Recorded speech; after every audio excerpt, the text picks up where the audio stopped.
Yeah.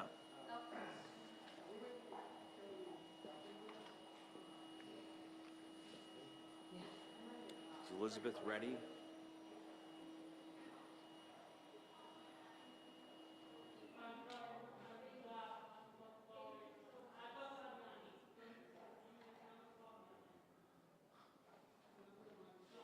Ready? All right. Everybody good? Good afternoon. Lots to discuss today. Let me first thank our team, the Deputy Attorney General, Eileen Meskel, the Solicitor General, Mike Skold, who I might have called a big brain constitutional knife fighter this week, our Section Chief of our Environment Section, Matt Levine. Lots of work being done upstairs in the Office of the Attorney General and in Attorney General offices across the country. We're 24/7 right now. And so let me first stay talking about the President's lawless and unconstitutional effort to freeze all federal funding. I'll remind all of you that he made this announcement through an informal memorandum by the acting director of the Office of Management and Budget last Monday night. We sued on Tuesday and we got a temporary restraining order. Here it is on Friday. And this order is broad and unambiguous that their effort to freeze all federal funding without authority is unlawful and unconstitutional. And a federal judge in federal court in Rhode Island said, you can't do that. And we have to maintain the status quo, and that all attempts to freeze federal funding are hereby stopped and enjoined, and they can't take a step further. I said during that press conference last Tuesday with the governor and members of the congressional delegation that up until that moment, we had seen actual freezes of federal funding. And in fact, during that day, the Head Start portal for the state of Connecticut was frozen. Okay, so education funding was frozen. Family supports was frozen. Medicaid, the Medicaid portal was frozen on that day. People couldn't get access to Medicaid payments for the state of Connecticut. So defunding health care, defunding funding for children and education and teachers and family supports. And as we know, with their blanket funding freeze, they mean to defund the police and defund law enforcement and to make Connecticut less safe. So this order could not be more broad. Here it is again.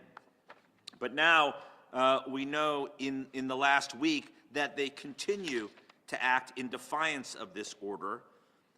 At stake is more than $3 trillion in federal assistance, but we know right now, this minute, that they are still in defiance and non-compliance with this order. There's roughly $535 million in federal funding related to the U.S. Environmental Protection Agency. That includes funding awarded through programs like Solar for All, the Climate Pollution Reduction Grant Heat Pump Coalition, and the Climate Pollution Reduction Planning Grant. These are all federal programs that have been authorized by Congress pursuant to the United States Constitution and the Spending Clause. What does that mean? That means only Congress has the power to appropriate money and to authorize spending. And the executive, the president, can't unilaterally decide not to spend that money or to cut it off or to block it or to freeze it. We know right now that Connecticut DEEP, the Department of Energy and Environmental Protection, is unable to access federal funds at this very minute. And so we believe that the federal government, the Trump administration, is in non-compliance with this court order. And so we have moved in federal court in Rhode Island to enforce the terms of this restraining order. The judge, we just filed it, and the judge already entered an order that the federal government must respond by Sunday. So we will hear, because this is an emergency motion for enforcement, so in response to the emergency motion to enforce the temporary restraining order, the federal government must respond by Sunday. We also moved for a permanent injunction. So just to be clear, we have a temporary restraining order. That's something you get quickly on a temporary basis.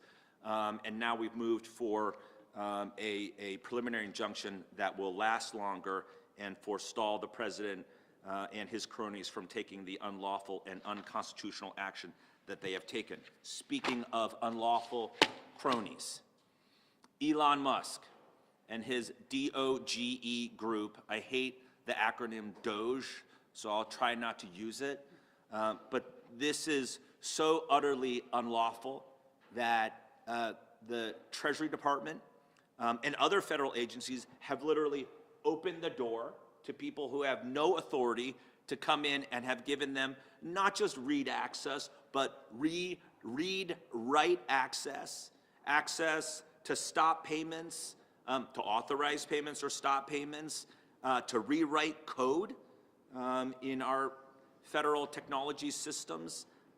They have, as far as we can tell, nearly unfettered access to our technology systems and various federal agencies. This, in my view, represents the largest data breach in American history. That's what we're talking about. President Trump, Elon Musk, the DOGE band of tech bros have now committed the largest data breach in American history. And our data, my data, your data, our social security numbers, information about our banking, about our financial situation, each of us, the financial details of states is now exposed. And Elon Musk has referred to this as the second American Revolution. It is not that. It is a rebellion from within. It is utterly lawless, unconstitutional, not authorized, and there are two essential parts to this. Number one, they have committed the largest data breach in American history. So, in terms of our nation and states' privacy laws, we are exposed. We're at great risk right now because people without authority are in there. They have access to our data and our information.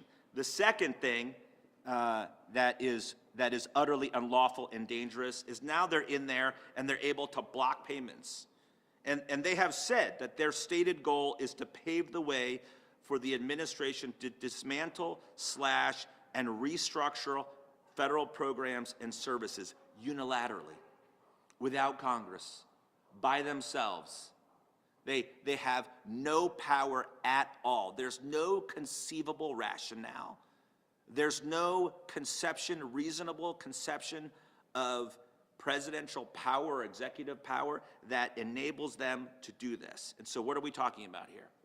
We're talking about Social Security benefits, Social Security payments that my parents receive, okay? Veterans benefits and payments that people rely on to live. For states, Medicaid, FEMA, burn JAG grants. What are those? Those are law enforcement grants. What did I say before? They're not just defunding Social Security, veterans benefits, Medicaid, FEMA. They're defunding the police. That's what Donald Trump wants to do.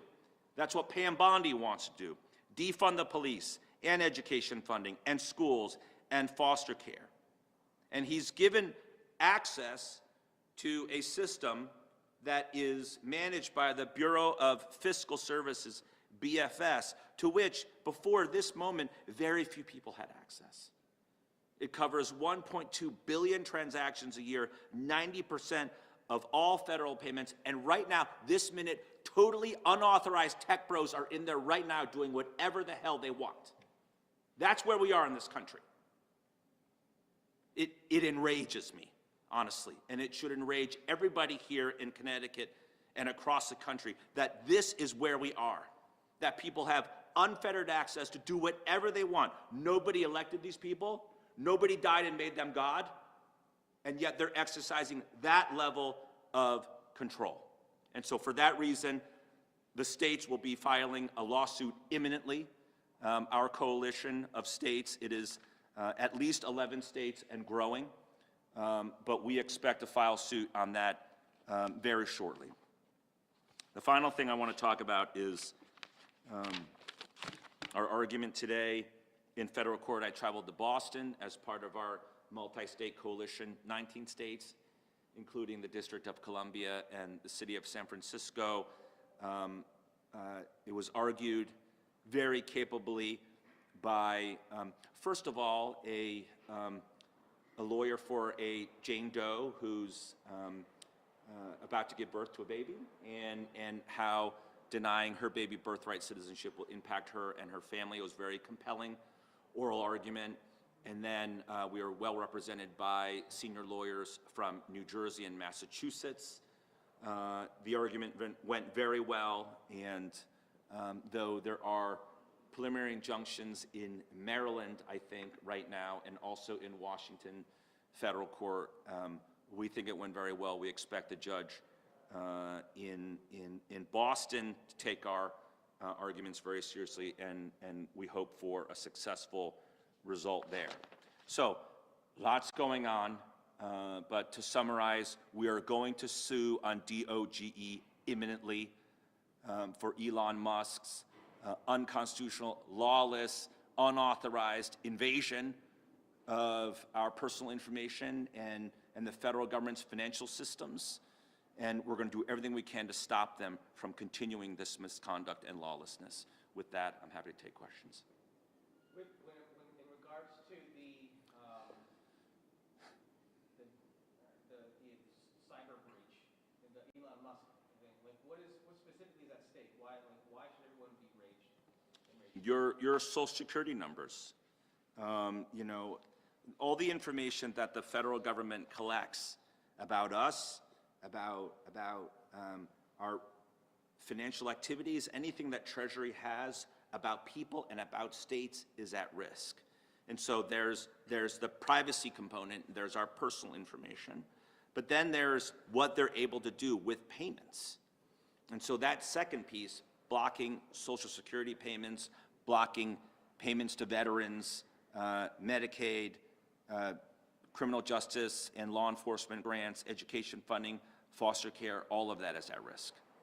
When you say the unauthorized tech bros, do you have anyone specific? Are there any, colleagues of Musk's, whether it be, I don't know, like is Zuckerberg type involvement, or are these more his own? So speaking for myself, I really only know what all of us are reading in the paper, that there's this small group of guys under 25 that are Elon's bros, and they're in there doing God knows what.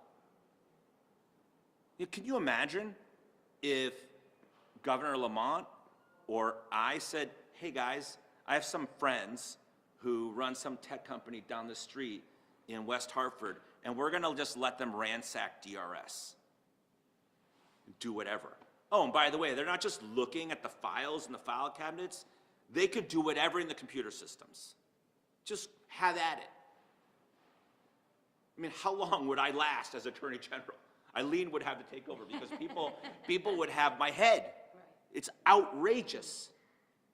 And that's exactly what's happening in the most sensitive, important, computerized financial records in the world, in the United States Treasury.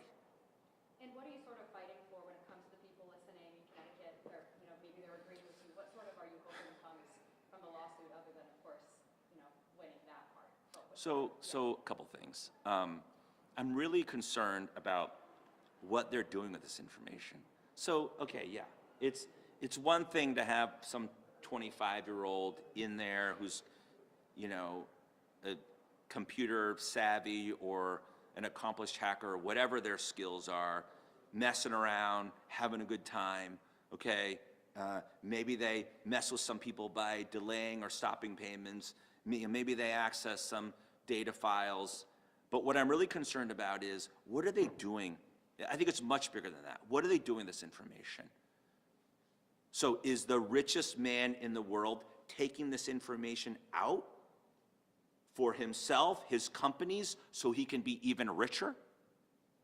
Is this information being taken out and sold to other people? Will it end up on the dark web? I spend a lot of time behind this podium in this building talking to people about scams, how to protect themselves from scams, right? And how do scammers get at us? They get access to sensitive information about us, they get our social security numbers, they get our credit card numbers, they get biometric information, they get information about our purchasing patterns, and then they come after us, and they construct scams around that. So now, we've got the largest data breach in American history, where they've now penetrated the United States Treasury. They're gonna take that information out and put it out in the ether. Scammers are gonna be, going out of their minds and coming after us. Supercharged, turbocharged, whatever the word is, it will be so hard to stop them because they will have so much information at their disposal. And then of course, I'm really concerned about people that rely on payments to live. If you're a veteran living check to check, relying on a check from the VA, or if you're a senior citizen and you're relying on your Social Security check, and rebels within DOGE and that are now in the Department of Treasury decide that they want to make some point and they want to dismantle entitlement programs and cut you off and cut your grandmother or grandfather off from receiving payments. I thought I turned my ringer off. Then what are people supposed to do in Connecticut if they can't get their checks? Starve? Not pay for medicine? I don't have 15 bucks. $20, $50, $100 for my copay. I need my medicine now. What happens to those people? This is why I say this administration, they just don't care. They just don't care. They are capable of great cruelty. And I said the other day, it might have sounded a little dramatic when I said it the first time, that they don't just mean to make a point or a political statement or move our country in a different philosophical direction. I think they mean to hurt us. I think they mean to hurt us. Just one quick question. With the lawsuit, let's say everything goes your way, what would that eventually end up doing with that? Stop them from doing it. Just kick them out. Kick them out, okay? We need to get to the bottom of what's happened to the data that they have already accessed. They got to get out of there. We've got to bar them from doing that, and they have to follow the law.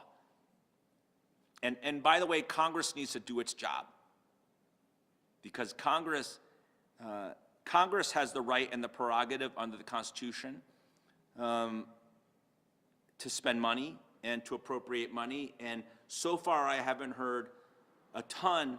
I've heard from Democratic leaders, but I haven't heard from Republican leaders objecting to this unconstitutional seizure of the federal spending power and the spending clause that belongs to Congress, because that's what it is. It's a hijacking. And just to clarify one more time, when you say does that include Elon Musk or just? Yes. And so I'm clear as well, the biggest concern here with that data is not that there's been evidence of anything yet, but the worry is, opening Pandora's box, what could happen with that? Well, anecdotally, I think we have a sense that there's already great damage being done. But we need to know more. That's part of this lawsuit, which is to get them out of there as soon as possible, but also to conduct an investigation so we understand how far this goes. And the people that have access to pretty much everything right now, they're not, are they officially federal employees, or are they just random? As far as I'm concerned, they're unauthorized, and their actions are, as we say, ultra-virus. They don't have any authority to do what they're doing. To the extent that the president, hour by hour, makes up justifications, stop, okay? They have no right to be there. And this will be different than, say, another sector of the cabinet, in your opinion, because of the lack of qualifications that you say? Well, let me say this. The Constitution and the Appointments Clause says quite clearly that federal officials in general terms, but senior federal officials, meaning cabinet officials and people that exercise a significant authority, have to be confirmed by the United States Senate with the Senate's advice and consent, okay? And Elon Musk did not go through that process. By the way, Tom Homan didn't go through that process either, okay? And the tech bros didn't either. And they're not doing anything if not exercising great power and control right now over our nation's financial system. Any other questions? When it comes to, now switching gears to the federal funding for the restraining order, that should be restraining order, what happens if the organization, the presidential administration just kind of says by Sunday, we're just going to toss this out, they just continue to do what they want to do, what happens at that point? That's called a constitutional crisis. That's where we are, folks. We're not on the precipice of a constitutional crisis, we're in one. That's why Connecticut's in this fight with 20 plus other states.